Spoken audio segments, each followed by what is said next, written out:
G'day everyone and welcome back to another video here on the YouTube channel, and today I'll be taking you guys 100 years in the past and educating you on what happened during the first ever AFL season. And if you do enjoy this video, please show me that by liking the video as well as subscribing to the channel if you are new. And enough wasting your time, let's get straight into it. During the year 1897, the AFL, formerly known as the VFL, was created. At the time, there were only 8 teams in the league with 4 games being played each week. The teams that were in the competition were known as Fitzroy, Carlton, Collingwood, St Kilda, Geelong, Essendon, South Melbourne and Melbourne. Some of the teams that I just named you may recognise from the current day AFL. Now let me take you through the entire 14 rounds of this season and finals. Round 1 started off with Carlton vs Fitzroy at Brunswick Street Oval on the 8th of May, which was the first game of professional Aussie rules football that was ever played. They played in front of a crowd of 3,000 people. It was not a very high scoring game, but Fitzroy ran away with a 33-point win, with the final scores being 49-16. The next game was at Victoria Park between Collingwood and St Kilda, which is still a clash that you would see in the modern day, and Collingwood ended up winning that game by 25 points. The third game of the round is also another clash that we still experience today, being Geelong vs Essendon. This was at a place called Corio Oval, but unfortunately Geelong couldn't pull off a home win. And to conclude the first round of the 1897 VFL season, it was a game between South Melbourne and Melbourne at Lake Oval, and this was actually the closest game of the round, with Melbourne winning the game by 17 points, with Wood being best on ground. To kick off round 2, a 4-point thriller was held between South Melbourne and Carlton at Lake Oval at 3 PM on a Saturday. Final scores was South Melbourne 40 and Carlton 36. Whilst that game was taking place, over in East Melbourne, Collingwood were taking on Essendon, and lucky enough for Collingwood, they went on to start the season 2-0 after a 20-point win. And the final 2 games were pretty average after Fitzroy thrashed St Kilda by 40 points and Melbourne thrashed Geelong by 45, which, fun fact, Geelong vs Melbourne was the first ever Aussie rules football game that was ever played at the MCG. Another thriller took place during the start of round 3 between Collingwood and Geelong, and this was another 4-point thriller. This time it was Collingwood who won the game. Over in Brunswick Street between Fitzroy and Melbourne, Fitzroy unfortunately got defeated by 11 points. Essendon v Carlton was the third game of the round, where we saw the highest scoring game so far. Essendon ended the game with a score of 78 points, and there's no shock that they went on to win the game, with Jim Caffrey kicking 3 goals. And sadly, St Kilda never scored a goal against South Melbourne, with the final scores being 59-2. The 4 teams that were lucky enough to win during round 4 were Geelong by 22 points against Carlton,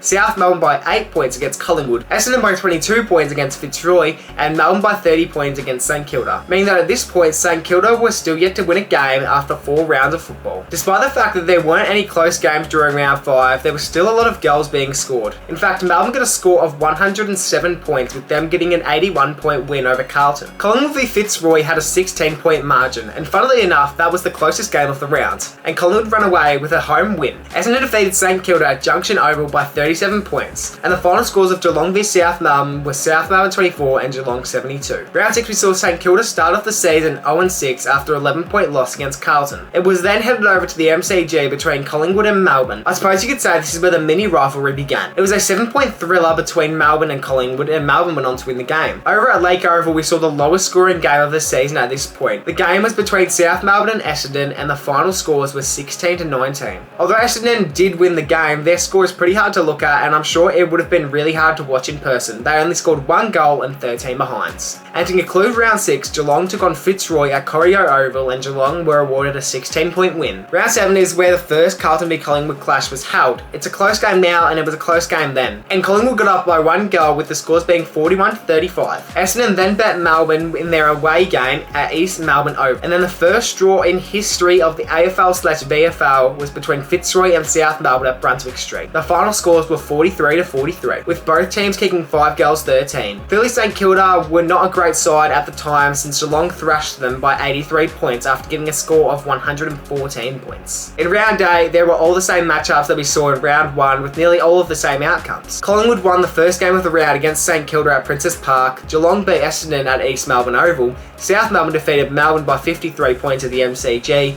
and Carlton's score of 9 at Princess Park was nothing compared to Fitzroy's 47. In round 9, we saw Fitzroy and South Melbourne win by 35 plus points, and we saw a 5-point thriller between Geelong and Melbourne, and a 9-point win by Essendon against Collingwood at Victoria Park. Round 10 was full of thrashings. Essendon took on Carlton at Princess Park and won by 29 points. Geelong then defeated Collingwood by 42 points at Corio Oval. Over at the MCG, Fitzroy were hoping for an away win, but Melbourne ran away away with it by 27 points. And after only 3 points was scored by St Kilda, they received an absolute shocking loss with a 61-point margin against South Melbourne. And not that it mattered at the time, as everyone was a Victorian club, but it was St Kilda's home game at Junction Oval. Round 11, we saw Geelong smash Carlton by 50 points. Geelong only scored 8 points against South Melbourne, who scored 27. In East Melbourne, Fitzroy lost Essendon by 32 points. And as St Kilda had still not won a game, it's no shock that they lost to Melbourne by a whopping 58 points. Despite seeing 2 close wins this round, being Collingwood by 7 against Fitzroy and Geelong by 12 against South Melbourne, Melbourne got the win over Carlton at the MCG. And then we saw what went on to be the biggest thrashing of the entire 1897 VFL season, where Essendon beat St Kilda by 91 points and St Kilda only scored 3 points that game. Carlton, Collingwood, Essendon and Geelong all got another win added to their name during round 13, and round 14 was the final round of the season. The round started with all teams playing on the 7th of August at 3 p.m. Collingwood faced off against Carlton at Victoria Park, where Collingwood got the win, and South Melbourne, Melbourne and Geelong all also got a win. By the end of the season, St Kilda failed to win any of their 14 games, and Geelong had the most wins with 11. Final ladder was St Kilda in 8th place, Carlton in 7th, 6th was Fitzroy with 4 wins. South Melbourne finished 5th with 8 wins, just missing out on finals. Now the top 4, everyone who made finals. 4th place was Collingwood with 9 wins, 3rd was Melbourne with 10. After receiving 11 wins, Essendon found themselves in 2nd on the ladder at the end of the season, and as I mentioned earlier, Geelong had the most wins all season and finished 1st. Now finals back then worked very differently to the way they work in the present day. It started off as a semi-final between Melbourne and Collingwood at the MCG with a crowd of 7,000. It was a very close game, but Collingwood got up by 4 points. The second game was between Essendon and Geelong at Corio Oval in front of 5,000 fans, and Essendon won by 6 points. That meant that the 2 winners, being Collingwood and Essendon, would face off against each other in a 3rd final. This was at the MCG and they had a crowd attendance of 8,000, but it wouldn't have been very entertaining as Essendon won the game by 40 points. And the 2 losers from the 2 games, being Geelong and Melbourne, were forced to face off at Brunswick Street, and Geelong went home after getting a 9-point win. And although Geelong did lose to Essendon, that wasn't their final game, as they faced off against Geelong at East Melbourne Oval, and Geelong won in a 4-point thriller. And the final game of the final series was between Essendon and Melbourne at Lake Oval. 3,800 people showed up to watch this game, and Essendon won by 6 points, with the final scores being 14-8. But funnily enough, that wasn't the grand final.